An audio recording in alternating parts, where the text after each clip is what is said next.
खात्मा देखा, मैंने तबस्सुम देखा, बेटी का नाम तबस्सुम आ रहा है, लेकिन शोहर का नाम जितेंद्र है, शोहर का नाम क्या महेंद्र है। क्यों? इस मोबाइल ने कितने घर को उजाड़ दिया है। जवान बेटी को मोबाइल मत दो मेरे दोस्त। जिस उम्र में उसको कुरान पढ़ने की उम्र थी, शरीयत जानने की उम्र थी, उस उम्र में तूने बच्चों को मोबाइल देकर जिंदगी बर्बाद किया। ये 12-13 साल का बेटा बेटी मोबाइल देख रही, इतने अश्लील वीडियो मोबाइल में दिखाया जा रहा है। फेसबुक खोलते हो, बेटा बेटी बैठ के फेसबुक नहीं चला सकता, जबकि पारिवारिक प्रोफाइल था, लेकिन इतना अश्लील गंदा वीडियो, गंदी तस्वीरें डाल दिया है कि शर्मा जाओगे। वो 13 साल का तेरा बेटा वो वीडियो देख देख के है ना 13 साल में जवान हो गया, ठीक से 15 साल उम्र नहीं हुई है, और कान में हेडफोन लगा दिया और 12 बजे रात गली में अकेले टहल रहा है, और मथुआ हिला रहा है, गाना गुनगुना रहा है। बोल दिल दिया है, जान भी दे। अब कहाँ दिल दिया है वही समझ। वो दिल है दलदल है, यहाँ वहां मत दो दिल मेरे दोस्त। दिल देना ही है तो सबका मत दो, रब ने दिल दिया है। प्यारा का जनाब मोहम्मद रसूलुल्लाह को दे दो। सच झुकाना है रब्बे कदीर की बारगाह में झुका दो, तब जीने का मजा दे। सड़कों पे चलेंगे गुनगुना के कहा मैं सबसे आला वाला हमारा नबी, सबसे वाला वाला हमारा। अश्लील वीडियो अभी हमारे इलाके में 3 हादसा हो गया। मुसलमान की बेटी कुमार का लड़का चल दिया, बाप क्या लगता है, क्या लगता है मोबाइल में सुरक्षित नहीं है। बेटे को मोबाइल मत दो, खासकर रात में। 14-15 साल की बेटी मोबाइल देखते देखते उसका दिमाग हैंग के मर जाता है। किसी लड़का का व्हाट्सएप निकाला, सीधे लिख दिया आई लव यू। लड़का वहां खोल के पागल, न बचपो प्यार में बोलो प्यार। और लड़का उल्टा पदर में सुबह सुबह लिखा आई लव यू टू, या लड़की खाना पीना पर जहर खत्म जब दोनों पागल ने पूरा खानदान पागल कर दिया। हमारे बाल बच्चे ने हमारा तो मैसेज पढ़ा, पागल का मैसेज पढ़ा। अरे सबका मैसेज मत पढ़ो, एक रब का मैसेज पढ़ जो 30 पारा कुरान है, तूने अलमारी में रखा है, वो किताब नहीं है, रब का मैसेज है। तेरी बेटी वो मैसेज पढ़ लेती तो किसी के ऊपर दिल ना देंगे, पर रसूलुल्लाह की साथ में ईमान लाती, रात भर गुनगुनाती और वो कहते सोती मैं सो जाऊं या मुस्तफा कहते कहते अरे खोले आंख सल्ले।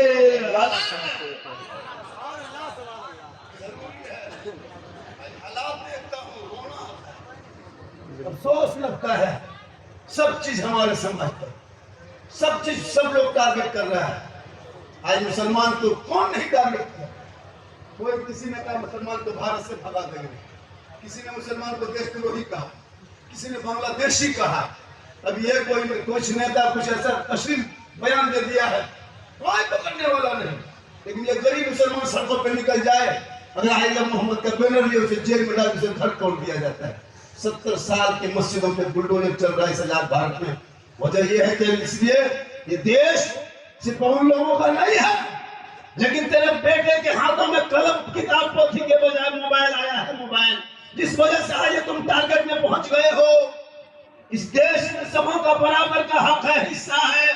इंडिया गेट में 61,394 मुसलमानों का नाम आज भी लिखा हुआ है, लेकिन आज अफसोस लगता है कि जो आया मुसलमान को ठोक बजा के चल दिया। था मुसलमान को जितना चाहा उल्टा सीधा गाली गलौज बन के चला गया, नबी के शान में गुस्ताखी करके चले गए। लेकिन याद रखना, जय हिंद का नारा लगाने वाला भारत का मुसलमान था, इनकलाब जिंदाबाद लिखने वाला मुसलमान था। 15 साल तक कलाम आजाद ने जेल में चट्टी पिसा तो भारत को आजादी मिली है। अशफाकुल्लाह को गोलियों से भूना तो भारत को आजादी मिली है। शेख भिखारी को दरख्तों पे लटकाया तो भारत को आजादी मिली है। मोहम्मद हसन को जिंदा आग में झोंका तो भारत को आजादी मिली है। अबुल हसन नबवी को सूली के तख्तों पे लटकाया तो भारत को आजादी मिली है। अल्लामा फौजे खैराबादी को काला पानी की सजा दिया है तो भारत को आजादी मिली है। और जो सारे जहां से अच्छा हिंदुस्तान हमारा, हम बुलबुले हैं कि ये गुलशना कहने वाला भी भारत का मुसलमान फिर भी है परेशान। इतिहास के पन्नों से तेरा नाम मिटाया जा रहा है। जिनके घर का शादी के कार्ड में वेलकम लिखा जाए वो कहे मौलाना उर्दू की जबान मिट रही है। अरे तुम्हारे शादी घर में स्वागतम लिखा जा रहा है, वेलकम लिखा जा रहा है। अरे जिनका बेटा सोने से पहले गुड नाइट कहे वो मुंह से का इस्लाम खतरे में है। जो सुबह उठते थे गुड मॉर्निंग कहे वो का इस्लाम खतरे में है। तूने अपनी जबान को छोड़ा है, अपने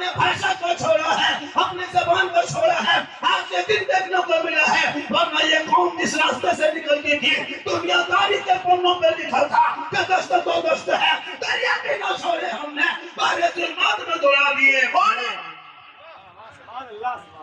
गरीब नवाज अजमेर के धरती पे 150 रोजाओं के बीच में आए थे। गरीब नवाज किसी मौलाना के घर नहीं आए थे, गरीब नवाज किसी खानकाह में नहीं आए थे।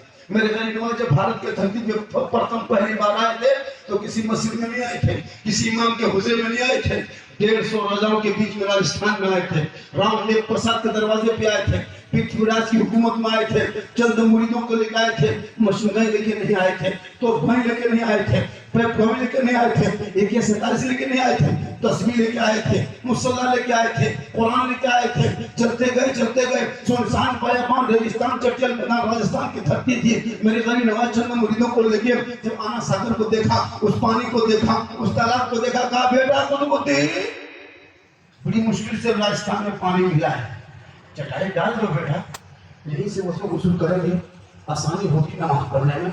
चटाई डाल दिया गया। कहाँ डाला? 150 राजाओं के बीच में। कहाँ डाला? रामदेव प्रसाद के दरवाजे पे। कहाँ डाला? पृथ्वीराज की हुकूमत में। सोचो चंद मुसलमान है, डाल दिए, गुस्ल किए, नमाज पढ़ ली। सब लोग आहिस्ते आहिस्ते देखने लगे, काना पुरुष करने लगे, आने वाले कौन है? ये टीका वालों के जगह पर टोपी वाला कहाँ से आ गया? यहाँ आए कैसे? सब लोग सुबह आके घेर लिया था, बाबा आप लोग कौन है, कहाँ से आए हैं, किस धर्म से मानने वाले हैं आप लोग? लगता कहाँ से, लगता कहीं बाहर से है। कहाँ? उन लोगों ने कहा कि आप मुसलमान हैं, आप कुरान पढ़ने वाले, आप नमाज पढ़ने वाले। तो मेरे गरीब नवाज ने सीना कान के 150 राजाओं के मैदान में कहा था, हाँ मैं मुसलमान हूँ, मैं इस्लाम मानने वाला। और करोड़ 150 के बीच में कहा था। 30 करोड़ होने के बाद भी तुम सही से नारा नहीं लगा पा रहे, वजह क्या है? तेरी ईमान में कितनी कमजोरी लग पड़ी, तुम्हारी ईमान में दिमाग कितना लगा है? मेरे गरीब नवाज ने उनके बीच में कहा था, सुबह उठे, कहा बाबा आज दिन भर तो आपने वजू किया, गुस्ल किया, नहाए धोए, सब कर लिए, लेकिन कल सुबह से राजा की हुकूमत के सिपाही ने आके कहा कि कल से पानी नहीं छूना बाबा। कहा क्यों? कहा आप लोग मुसलमान हैं? कहा हाँ। आप लोग मसाहारी है? कहा हाँ। आप लोग नमाज पढ़ने वाले? कहा हाँ। आप लोग कुरान पढ़ते हैं? कहा हाँ। कहा बाबा सुनिए, यहाँ जो है इस आना सागर में पवित्र जल पानी, ये पानी जो हम लोग शुद्ध मानते हैं, इसमें 150 राजा आके नहाता है, स्नान करता है, पाप से मुक्ति मिलती है। 150 रानी नहाती है, पाप से मुक्ति मिलती है। 150 वजीर आते हैं, स्नान करते, पाप से मुक्ति मिलती है। शुद्ध होते मंदिर में परमेश्वर की पूजा अर्चना करते हैं, अपने देवी देवताओं को प्रसन्न करते हैं। बाबा आप लोग मुसलमान होके अगर पानी छुएगा तो छूत हो जाएगा, मेरा धर्म भ्रष्ट हो जाएगा, हमारे असर नहीं होगा, इसलिए चटाई उठा लीजिए, प्रस्ताव दीजिए। मेरे ख्वाजा फरमाते बेटा हम तो पानी ही देख के किए थे। कहा नहीं, कल से पानी छूना बंद हो गया है, सुबह से पानी नहीं छू सकते हैं, हाथ नहीं लगा सकते हैं, पानी नहीं कर सकते हैं, कुला नहीं कर सकते हैं, गुस्ल नहीं कर सकते हैं। रात सो गए, सुबह उठे, मेरे ख्वाजा फरमाते बेटा कुतुबुद्दीन पानी कहीं है? का बाबा थोड़ा सा बचा था, रात खत्म हो गई। का कोने में क्या है?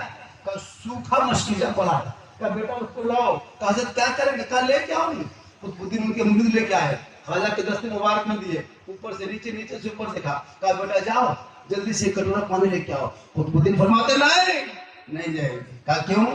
का चिट्ठी दिया है, सिपाही आके कहा था जाओगे पानी के करीब तो गिरफ्तार करने जाओगे, जेल में राजा डाल देगा, हम नहीं जाएंगे, पानी नहीं छुएंगे, हाथ नहीं लगाएंगे। मेरे ख्वाजा फरमाते बेटा कुतुबुद्दीन तुम कटोरा तो हाथ में ले लो, तुम जा सर के बगल में छूना नहीं बेटा, टच मत करना, हाथ मत लगाना, पाँव मत उतरना, उसमें मत उतरना, पानी इसके दूर में खड़ा होना। आना सागर से कहना, ए आना सागर, एक राजा पृथ्वीराज चौहान है जो अपने महल में बैठ के तुझे छूना मना किया है। एक मेरा ख्वाजा है जो टूटी चटाई पे धरती पे बैठ के तुम्हें बुलाया। बेशक सुनना था पूरा आना सागर पानी समेट के ख्वाजा के कटोरे लेकर पानी आया, आना सागर सूख गया। कौन आना सागर? जिस आना सागर के बगल में जो मंदिर था, 150 राजाओं के मंदिर थे, उस मंदिर में रामदेव प्रसाद पुजारी था। 1 कुंटल 20 किलो तेल सरसों का तेल चलता था। 17,500 से ज्यादा देवी देवताओं की मूर्तियां थी। सोचो कितना बड़ा भव्य मंदिर होगा। वहां मेरे ख्वाजा गरीब नवाज चटाई डाल दिए थे, और डाल करके जब सूख गया पानी तो 32,000 पापी उस दिन आया था पाप से मुक्ति होने, स्नान करके शुद्ध होकर मंदिर में पूजा कर। अब पानी ही सूख गया, नहाएगा शुद्ध कहाँ होगा, स्नान कहाँ करेगा, माथा पर के सब बैठ करे। ये खबर राजा तक पहुंची। राजा समझ गया कि ये अल्लाह वाले का काम है, किसी पुरुष वाले नहीं, बहाने वाले काम है। घोड़े पे चला, खुद चौहान खाजा के दरबार में आए, घुटनों के बल बैठ गए। कहा बाबा गलती हो गई। कहा क्या होगा? कहा पानी लौटा दीजिए। कहा क्यों? कहा बाबा हमने सोचा था कि आप एक बार पानी बंद करेंगे, आपने तो सब पर पानी बंद कर दिया। काली रूह की कमानी रूहानी की कमाल है। मेरे खाजा मुस्कुराया, था बेटा कुछ बुद्धि नहीं, वो जो कटोरा रहा है दोबारा लेके चला जा। ऊपर से आला से मसान खुदा लगा ला 12-32 खुदा ऊपर उठा। अब सब उधर जाने बजाय खाजा की तरफ मुड़ गया। सबने आके कहा या खाजा, जब अजमेर के चटाई पर बैठने वाले खाजा का ये आलम है तो मदीने का मुस्तफा का आलम क्या होगा? पढ़ाइए कलमा ला इलाहा इल्लल्लाह मुहम्मद रसूलुल्लाह सल्लल्लाहु अलैहि वसल्लम। पूरी हुकूमत हार गई। खाजा के बिठाए भारत के धरती से। जब ये ऊंट ना उठा सके तो खाजा के बसाए 20 करोड़ मुसलमान कैसे उठेगा? पता ये चला जब तक भारत में गरीब नवाज रहेंगे, भारत में मुसलमान रहेंगे। कुछ नहीं बिगाड़ पाए, ज्यादा से ज्यादा तुमको जेल में डाले, क्या कर लेगा? क्या देश? देश तुम्हारा भी है, देश उनका भी है, दोनों का देश है। लेकिन तुमको एक तरफा किया जाए। सोशल मीडिया, गोदी media, print media, electronic media, चाटुकार, पत्रकार, दलाल, सब में तुमको अलग थलग। जो मुसलमान पूरे 30 करोड़ होकर के आज तो लीडर जो देश में न चुन सके, वो मुसलमान क्या लोगों को कहेगा कि भला क्या है? प्रचार प्रसार नहीं। आज मुसलमानों को छाल मुड़ की तरफ घुमाया जा रहा है, फुटबॉल की तरफ उछाला जा रहा है, तेज पत्ता और क्या कहते लोग मिर्ची की तरह जैसे बिरयानी में इस्तेमाल करता किया जा रहा है। कब समझोगे, कब समझोगे? अपना मूल कीमती जो आपको एक हक भारत में दिया गया है, वोट का अधिकार है, उस वोट को सही जगह इस्तेमाल करो। जब कोई दामाद चुनता है तो ठोक बजा के, तो तुम अगर नेता भी चुनोगे तो उससे बेहतर चुनो, ठोक बजा के। अपना नेता खुद लीडर बनाओ। आज कोई इधर तोड़ रहा है, कोई उधर तोड़ रहा है, किधर तोड़ रहा है। कुछ हमारे ग्रुप में दलाल किस्म के लोग भी जुट गए हैं मैदान में, वो भी इनका झंडा उनका झंडा है। कब तक झंडा डोलते रहोगे? कब तक गरीब चाहोगे? कब तक दूसरों के पीछे पीछे नारा लगाओगे जीतेगा भाई जीतेगा? कब करोगे?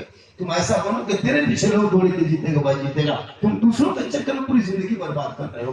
खुदा के वास्ते नेता बनना भी चाहिए। हर जब हर देश में, हर राज्य में, हर जिला में, हर गांव में नेता बनो। नेता बनने की जरूरत है। हम लोग हर जगह काम नहीं आएंगे मौलवी मोहम्मद। हम लोग कब्रिस्तान में जनाजा पढ़ा सकते हैं, लेकिन थाना से लड़का नहीं छोड़ा सकते। अगर हम लोग को थाना ले जाएगा 2 महीना और अंदर कर दे।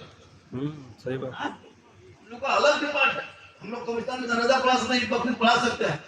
मेरा काम है जनाजा पढ़ाना, लड़का छुड़ाना मेरा काम। उसके लिए नेता चाहिए मोहल्ले में, और नेता का काम है लड़का थाना जाना आना, उन लोग को काम करना। अगर किसी नेता को जनाजा पढ़वा दोगे मुर्दा उठ के खड़ा हो जाए, तो उसका काम हो नहीं। जब सबका काम बांटा हुआ, इसलिए अपने आप को पहचानो और कहो कि दुनिया पूरी दुनिया लग जाए, लेकिन इस्लाम मिटने वाली चीज नहीं है। अगर किसी कोई कहा कि इस्लाम मिटा देंगे, ये उनकी भूल है। अरे 22,000 फौजवानों ने करबला में खा पी के आया था, कुरान को पलटना चाहता था, कुरान में तारीफ करता था, शरीयत को मोड़ना चाहता था। पूरी दुनिया ने देख लिया 22,000 यजीदी फौजों के बाल बच्चा खानदान का नामो निशान दुनिया से मिट गया है। एक इमाम जलालुद्दीन करबला के मैदान से बच के गए थे, पूरी दुनिया में छा गया। पता चला जुल्म मिटने वाली होती है, सब रचाने वाली। ये अपने माँ बाप से मोहब्बत करो, बेटा से मोहब्बत कर, बेटी से मोहब्बत कर, भाई से कर, बहन से कर, लेकिन सबसे ज्यादा मोहब्बत अपने माँ बाप से करो, और उससे ज्यादा मोहब्बत रसूले।